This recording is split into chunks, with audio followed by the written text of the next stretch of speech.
Bonjour! Me revoilà de retour. Désolée de ne pas avoir été là hier. Enfin, je sais même pas pourquoi je m'excuse, parce que j'ai une vie, merde. Non, je déconne. Mais oui, je suis extrêmement fatiguée ces derniers temps. Je ne m'arrête jamais du matin au soir. Je ne me pose pas, ne serait-ce que 5 minutes, juste pour fixer un mur, je sais pas.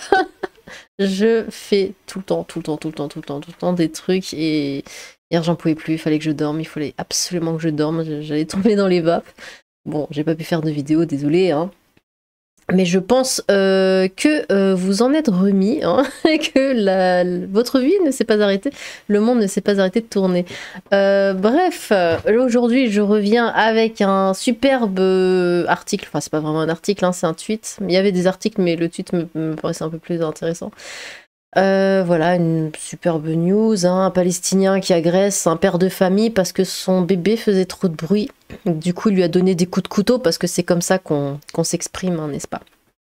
Alors, un Palestinien de 54 ans en plus. Enfin, je sais pas, il a quand même l'expérience de la vie, il est censé être un petit peu plus, comment dire, mature, hein, sage, j'en sais rien, mais bon. Un Palestinien de 54 ans en situation irrégulière, évidemment. Au bout d'un moment, je pense que on n'aura plus besoin de le préciser. On dirait un Palestinien, ce sera forcément quelqu'un en situation irrégulière. Bon, a été interpellé ce mardi 5 mars, hein, à proximité de la gare de Mulhouse. Donc c'est pas très loin de chez moi, hein, je tiens juste à le préciser, après avoir porté plusieurs coups de couteau à un voyageur sur le quai de la gare. Le mis en cause, hein, aurait été incommodé, excusez-nous, un peu plus trop. Ah mais oui, mais c'est ce qu'ils ont dit. Un peu plus tôt, dans le train, par les pleurs d'un bébé de 6 mois, hein, et aurait demandé aux parents de le faire taire. Face au refus de ces derniers, il serait retourné s'asseoir, puis aurait sorti un couteau papillon de sa valise normale à l'arrivée du train pour agresser le compagnon de la mère du bébé en lui portant 3 coups de couteau au visage. Il a été interpellé et placé en cellule de dégrisement en attendant sa garde à vue et puis il sera relâché parce qu'on n'est pas des racistes. La victime a été conduite à l'hôpital sans que son état de santé ne porte à inquiétude, indique une source policière. Du coup, alors bon, voilà, d'habitude on a le texte, bon, là cette fois on a la photo, alors avant de vous la montrer, je tiens à faire un petit trigger warning, hein, TW. Si vous ne pouvez pas voir des choses un petit peu, voilà, dégoûtantes, disons-le comme ça, détournez les yeux, hein, voilà, fermez les yeux, regardez autre part, je sais pas, regardez votre mur ou autre chose, parce que c'est bon. Voilà, il s'est quand même pris des bons coups de couteau et si je peux vous le décrire, ça a lacéré toute sa nuque, hein, enfin, toute la longueur de la nuque. Attention, j'y vais. Je vous aurais prévenu, hein. Pouf! Voilà. Brrra. C'est impressionnant.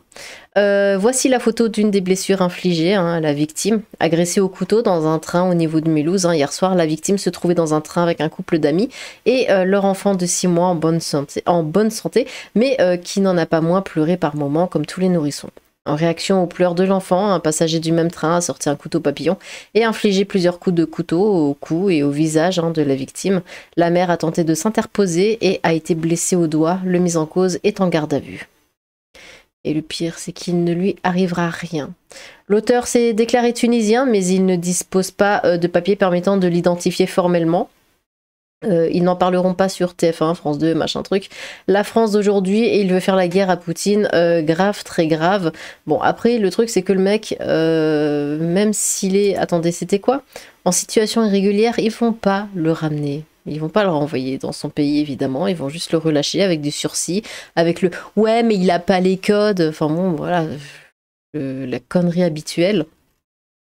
Et il va recommencer, et il va se retrouver de nouveau dans un fait divers, parce que oui, maintenant ça c'est des faits divers, hein. C'est classé fait divers, parce que ça arrive tellement souvent, on fait même plus attention, on se dit oh bah tiens, encore des coups de couteau, bon, c'est comme un lundi quoi. Mais voilà, il va se retrouver du coup encore dans un fait divers, dans lequel on dira oui, machin, déjà connu de la police pour ceci, ceci, cela, ceci, cela, ceci et cela, et ceci et cela, parce que la liste est extrêmement longue.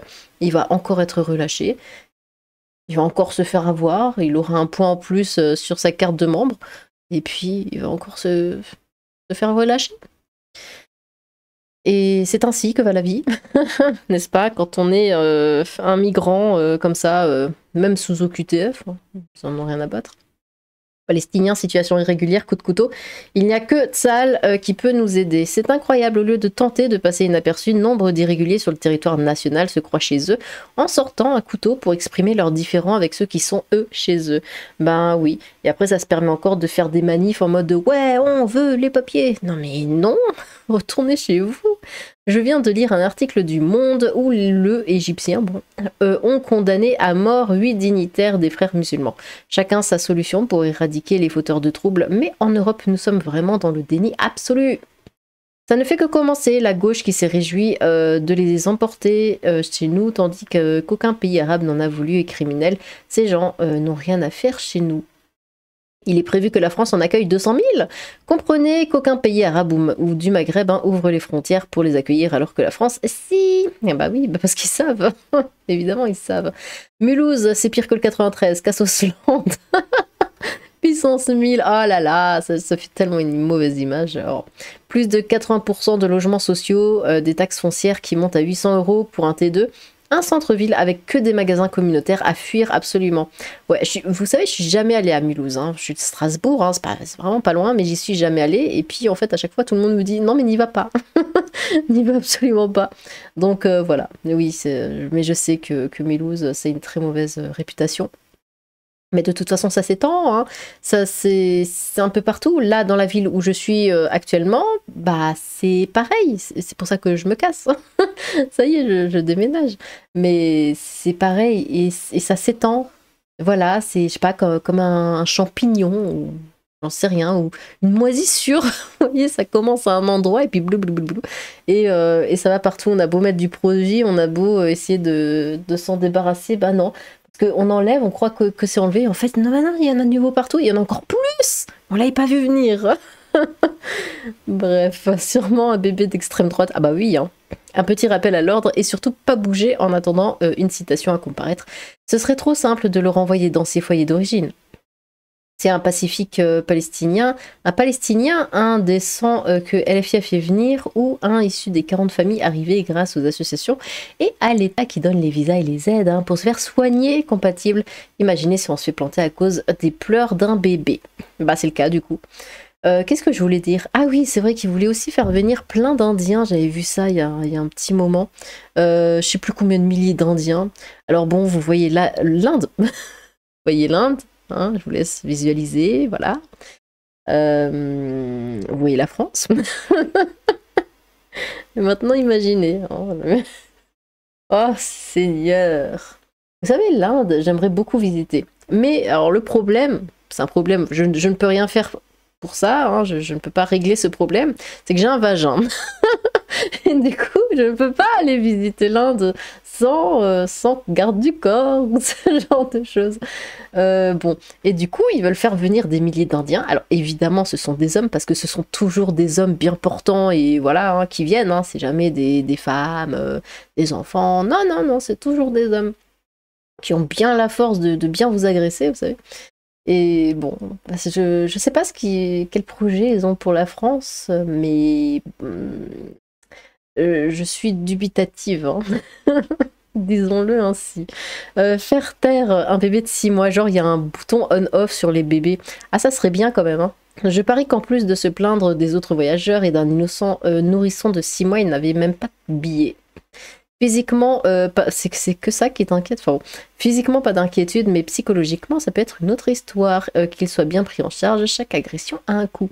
Les bénis oui-oui du gouvernement, ils en pensent quoi? Il est LFI, islamo-gaucho? Ah bah ils en pensent rien, hein. On nous avait pourtant dit qu'ils étaient victimes, ils ne peuvent donc pas être agresseurs. Bah oui, c'est eux les victimes. Mais de toute façon, LFI, enfin ce genre de gens hein, qui sont pro-immigration ne diront jamais rien là-dessus, parce que ça va à l'encontre de ce qu'ils pensent et de leur combat. Donc là, ce serait dire attendez, on s'est peut-être trompé. Et ça, c'est hors de question. C'est hors de question de dire qu'ils se sont trompés.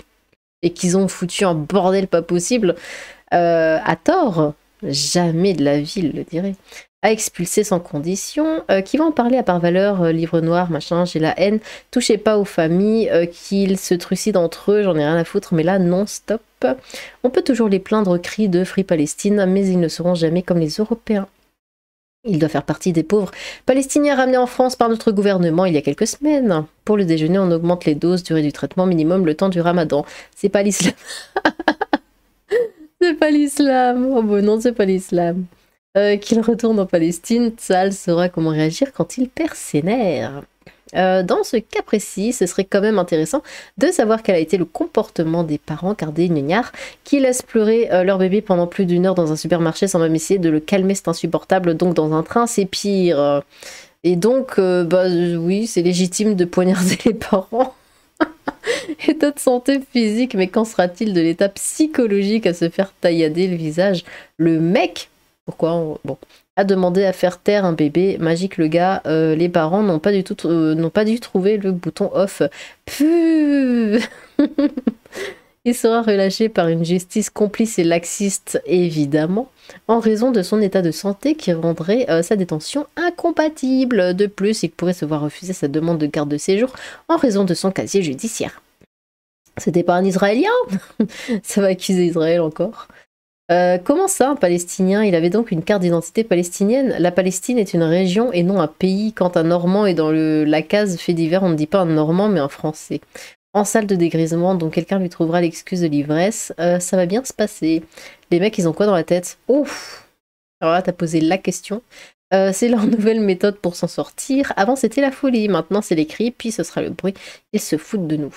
Ça change, palestinien, malheureusement. Délirant de se dire qu'il a juste une garde à vue, parachutons-le avec l'aide humanitaire qu'on envoie sur Gaza. Bah ouais, hein. Lui, il poignarde des gens à cause d'un bébé, et puis là, il est en garde à vue. Et on arrête des gens parce qu'ils ont un drapeau français. Bon, après, j'ai fait le parallèle, mais bon, ça n'a strictement rien à voir, hein, n'est-ce pas?